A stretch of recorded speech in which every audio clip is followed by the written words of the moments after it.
All right, so we're back. It's probably less than 24 hours. I wasn't planning on coming back, but I think we both thought about it last night and we were pretty frustrated. So we're gonna rip that pump off, and then I'm gonna take it home and we're gonna probably take it apart and rebuild the whole thing. Put that drain. Get in there. I wonder if we ought to take that off and drain it. Drain that. That bolt loose? There's a stud and it's not even, the nut's not even on it. Are you kidding me? So it appears we're not the first ones to be in here. Interesting.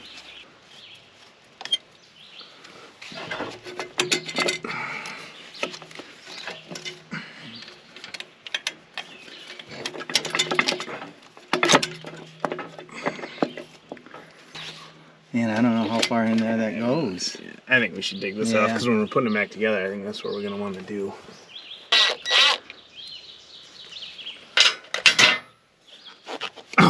What? Won't come off.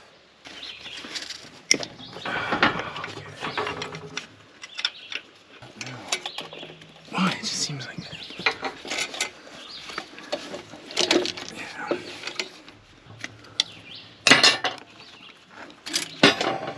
Alright. So there's the dozer. 50 feet away. I think this is next time. Does it have a dump bed on it? Yeah, it looks like it. So I've had this soaking in just kind of some mineral spirits for a little bit. Cleaned it off the best I could. I also have right here, I printed out the Stanadyne manual for the DB2 pump, which is exactly what this is, and this has a nice disassembly section in it. So what I'm going to do right now is I'm going to go ahead and start tearing this pump apart, and we're going to see if we can find what's going on inside there. Probably done, I want to say maybe 10 hours of research. I read through that manual pretty well. There's a good section in there, not only how it works, but also the disassembly. My grandpa was a mechanic in the Air Force in World War II, and he said day one in mechanic school, one of the first things I told him was we, and I guess it was the Army at that time, believe that unless you understand how something works, you will not know how to fix it. So I think that's very important too. So that's why I tried to take as much time as I could and kind of learn how this pump works. Looking for what in the world is going on here to see why this thing will start. So if you look right down in there, that is our vent wire screw. So what that's going to do is that's going to just be like a little bit of an air vent for pressure from the transfer pump to pump up through into here, and then our returns at the top just kind of keep this cavity filled. As you can see, that thing's already just toast, right? Covered with biodiesel and stuff like that. So this is good. This is what we want to see. There's no world in which I want to be taking this pump apart for fun. There better be some merit to it, right? So there's a little calibrated vent wire in there, they call it. So fuel is supposed to get through that. Nothing. Toast.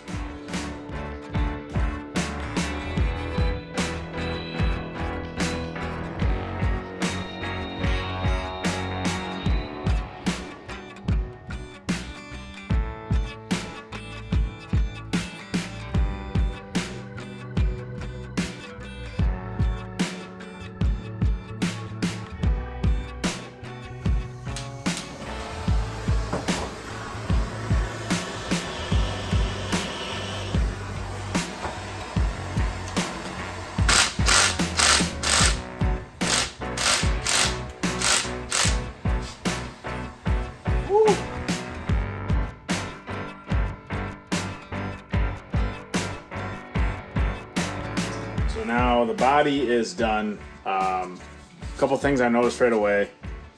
You can see this bronze bushing probably needs to be replaced, or brass bushing. Take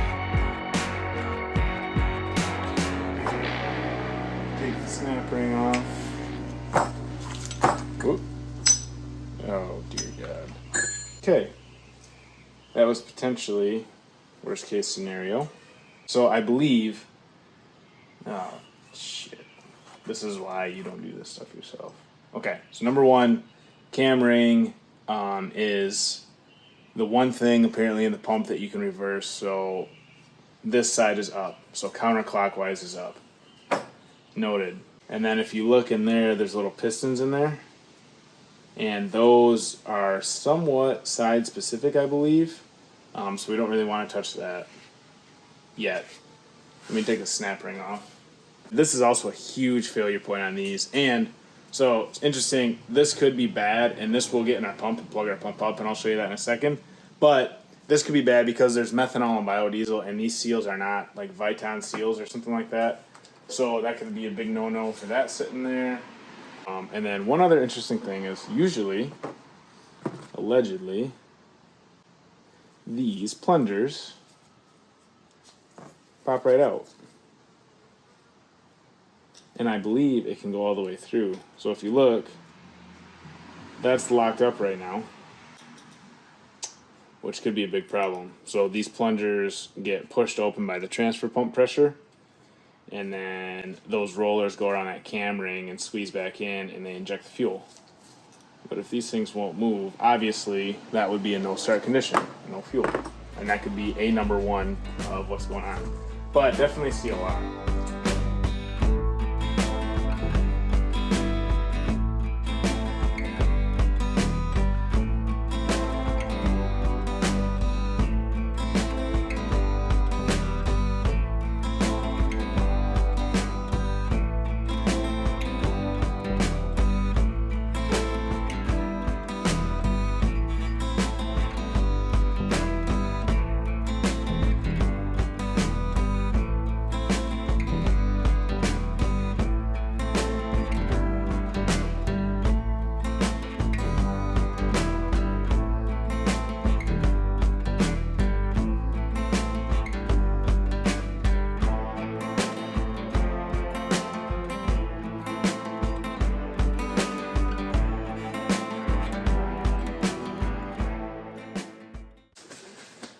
So I think that's it, guys. All right, so what I'm gonna do is I'm gonna post kind of a full-on, somewhat raw version of me rebuilding this pump, because I think that is gonna be super useful to someone, because I know I would not have been able to do this without YouTube, so I'm gonna post that. It's funny because it has to be entertaining to get views, obviously, and to make this worth my time. Otherwise we wouldn't be doing this. But there's also the element of YouTube where, we kind of share information and we kind of get better at things. And I think this is a good opportunity to share some information and kind of give back a little bit, because again, I kind of took all the information from YouTube as I saw it. So now that this pump is all rebuilt, the question for you guys is, what should we do next? There's a couple different courses of action we could take. Number one, and probably my favorite option, is just go slap it on the dozer and try it out. But there's a couple things that could go wrong. There's some governor springs in here that are a little tricky to get in, and if I didn't do it right, or if it fell out while I was assembling it, we could have no governor. That would give us a runaway diesel condition, so it's a little bit of risk. There's a situation where the fuel shutoff would not work at all.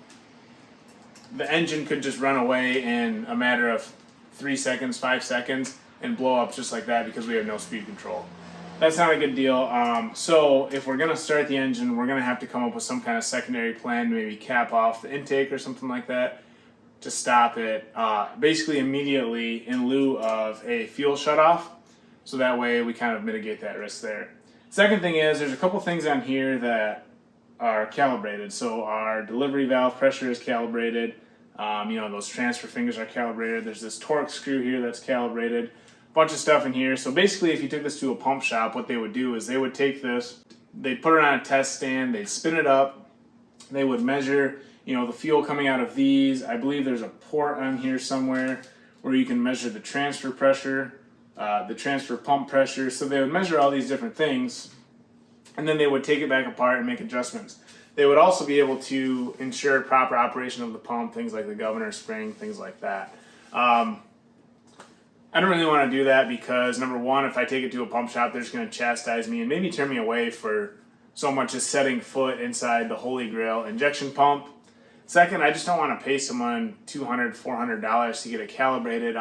Because again, the whole thing with the dozer is it's fine, it's sitting, but no one's really itching to put money into it. And my dad and I just really don't like it sitting there, so we're kind of going to do something about it, and that's exactly why we rebuilt this ourselves. So drop a comment below, see what you guys think, what we should do next. So maybe one of the big reasons why you guys are watching this video is to actually, not see an in-depth rebuild of this DB2 pump or see what's going on, but just to see, hey, why was this dozer not running? Number one, in this Roosa Master pump, there is a rotating head assembly or whatever you want to call it. This is what actually pumps the fuel. So if you look, there's a cam ring, and this spins around. So fuel comes through the center of the shaft and pushes these two plungers apart. These rollers on the top and bottom here hit a cam ring, and it forces that back in. So then when you push those plungers, you displace that fuel, and the fuel goes out whatever one it is aligned to. So that's actually what creates our injection event. That's actually what pushes the fuel. When I tore this pump apart, you guys saw in the clip already, these plungers were frozen. So I would have had to have made an extreme amount of pressure, which the transfer pump just does not at cranking, to push those plungers apart and free those up. So why does that happen? That probably happened because we were sitting with water in there or something for so long. Apparently, these Roosa Master pumps are kind of prone to that because there's no positive displacement or nothing like that that actually will force those pumps apart. Number two, if we look at the cutaway of this pump, you'll notice basically high level. So our transfer pump pressure comes in here, it pumps it down into this fitting and goes up and through here our metering valve, and then there is a little vent wire up in here that allows the air from the pump to bleed out. So that vent wire is literally probably 30 thousandths of an inch or something like that. Every small passage in this pump was gunked up. I took the vent wire and blew through it. Absolutely nothing would go through. So it's no wonder that we wouldn't see fuel to the top of this, because the only way to bleed the pump out of air and get fuel moving through the pump to the top is to go through that vent wire. So none of that was happening.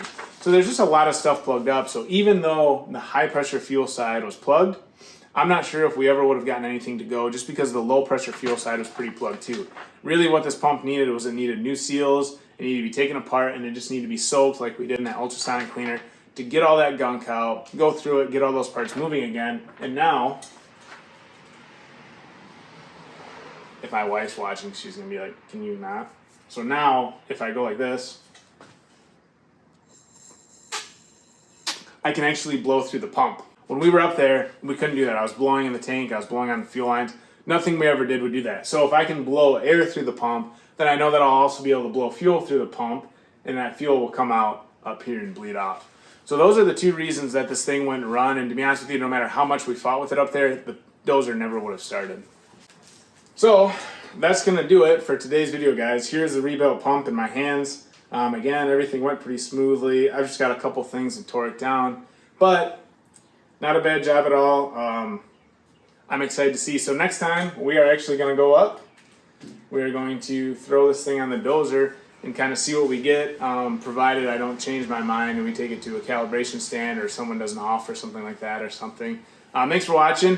Again, let me know what you guys think about what we should do with this pump next. If you're interested in this series, it goes way back, so make sure you subscribe. Check out all those old videos on this Case 450B that we're working on, and subscribe so you can see the future videos where we actually put this on the dozer and hopefully make some smoke and fire that thing up. Thanks for watching Diesel, guys. Again, I'm Tyler. Hopefully we'll see you in a couple of weeks with the running dozer.